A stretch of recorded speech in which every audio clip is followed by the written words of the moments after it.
सावित्री देवी महिला महाविद्यालय धन्हा जोड़ा बाजार में स्वर्गीय उदय नारायण द्विवेदी की 24वीं पुण्यतिथि मंगलवार को मनाई गई। इस अवसर पर श्रद्धांजलि सभा, सहभोज और कंबल वितरण कार्यक्रम का आयोजन किया गया। कार्यक्रम में आए हुए अतिथियों ने स्वर्गीय द्विवेदी प्रतिमा पुष्पार्चन कर श्रद्धा अर्पित करी है। कार्यक्रम के मुख्य अतिथि शशांक मणि त्रिपाठी और संसद देवरिया ने स्वर्गीय उदय नारायण द्विवेदी के जीवन पर प्रकाश डालते हुए कहा है कि शिक्षा और सामाजिक सेवा को अपने जीवन और लक्ष्य बनाएं। इनका योगदान क्षेत्र के प्रेरणा स्रोत है और आने वाली पीढ़ियों को सदैव मार्गदर्शन देता रहेगा। वरिष्ठ अतिथि सुरेंद्र कुशवाहा ने कहा है कि स्वर्गीय डॉक्टर द्विवेदी जैसे व्यक्तित्व समाज के लिए धरोहर होते हैं और उनकी सोच और विचार संगत भी प्रशंसक हैं। वहीं दुर्गेश राय ने कहा है कि ज़रूरतमंदों की सेवा उन्हें समर्पण करना सच्ची श्रद्धांजलि है। कार्यक्रम में मंडल अध्यक्ष गण शेषनाथ मिश्र, मन्नू मिश्र, ब्लॉक प्रमुख प्रतिनिधि धनंजय तिवारी और वरिष्ठ नेता महेंद्र उपाध्याय सहित अनेक गणमान्य नागरिक रहे हैं। आज आपके पिताजी का पुण्यतिथि है और इस पुण्यतिथि के अवसर पर तमाम कार्यक्रम रखे गए।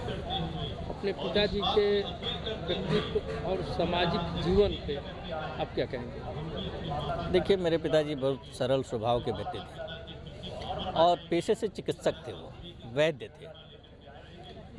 तमाम ऐसे उदाहरण हैं कि उन्होंने हमारे बगल के गांव में एक परिवार था, मुसाहिब मियाँ नाम था उनका, नौशाद चचा के पिताजी थे। तो वो जर्मनी जा रहे थे अपने आँख बनवाने। तो पिताजी हमारे किसी कार्य से उनके यहाँ गए और मेरे पिताजी की 3 दिन की दवा से उनका जर्मनी जाने का प्रोग्राम कैंसिल हो गया और उनके नेत्र का रोग ठीक हो गया। तो इतना उनके हाथ में जस था। उन्होंने घर छोड़ा, गोड़रिया गए, वहाँ उन्होंने इंटर कॉलेज की स्थापना की। वहाँ कुछ हुआ तो फिर उसको छोड़ के वो हम लोगों को लेके लखनऊ चले गए और वहाँ अपने चिकित्सक कार्यों से हम लोगों का भरण पोषण उन्होंने किया। आज इस लायक हम लोगों को बनाया कि समाज में हम लोग खड़े हो सकें, अपनी बात कह सकें और लोगों की सेवा कर सकें।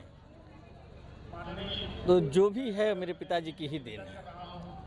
आप पिताजी के कोई यादगार बातों को बताइए जो आपको जीवन में सीख मिली हो बातों से। पिताजी ने मुझे कहा था कि व्यक्ति जो है लोहा है, लोहे को अगर एक जगह रख दिया जाएगा तो उसमें जंग लग जाएगी और उसका उपयोग होता रहेगा तो उसका एकदम वो तरोताज़ा रहेगा, एकदम नए जैसा रहेगा।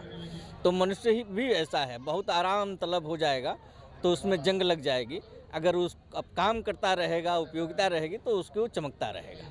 पुण्यतिथि के अवसर पे आप लोगों के लिए क्या कहना चाहते हैं? मैं जितने भी लोग आए हैं, चाहे वो मंच के ऊपर हों चाहे मंच के नीचे, उन सबके प्रति अपना आभार व्यक्त करना चाहूँगा कि आप हमारे यहाँ आए और इस पुण्य कार्य में आपने सहयोग किया। उनकी उपस्थिति ही हमारे लिए बहुत बड़ा सहयोग रहता है। कितने लोगों को, जरूरतमंदों को कंबल वितरण किया जाएगा? अभी तो 2500 कंबल वितरण किया जाएगा। बाकी बीच में जिसके जैसे आवश्यकता होती है वैसे वैसे बढ़ता करता रहता है। पुण्यतिथि के अवसर पर आए हुए लोगों के लिए यह स्वर्गीय उदय नारायण द्विवेदी जी की 24वीं पुण्यतिथि है और लगातार 24 सालों से पुण्यतिथि के अवसर पर कंबल वितरण का कार्यक्रम उनके दोनों सुपुत्र पंकज द्विवेदी जी और दीपक द्विवेदी जी के द्वारा अनवरत किया चलता चला आ रहा है। यह एक बहुत ही नेक कार्य है और मैं भी लगातार 3 वर्षों से कंबल वितरण कार्यक्रम में सम्मिलित होता रहा हूं।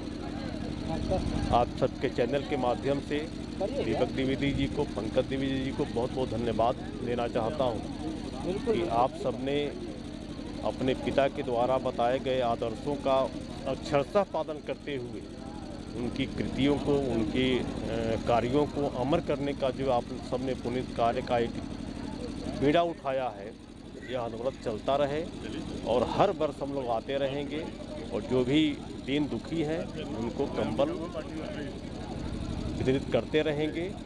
इस अवसर पर मैं दीपक जी के पूज्य पिताजी स्वर्गीय उदय नारायण द्विवेदी जी के श्री चरणों में श्रद्धासुमन अर्पित करता हूँ और उस पुण्यात्मा से प्रार्थना करता हूँ कि आपकी कृपा आपके दोनों सुपुत्रों पर, क्षेत्रवासियों पर, हम सभी पे बरसती रहे, इस तरह की कामना करता हूँ। धन्यवाद।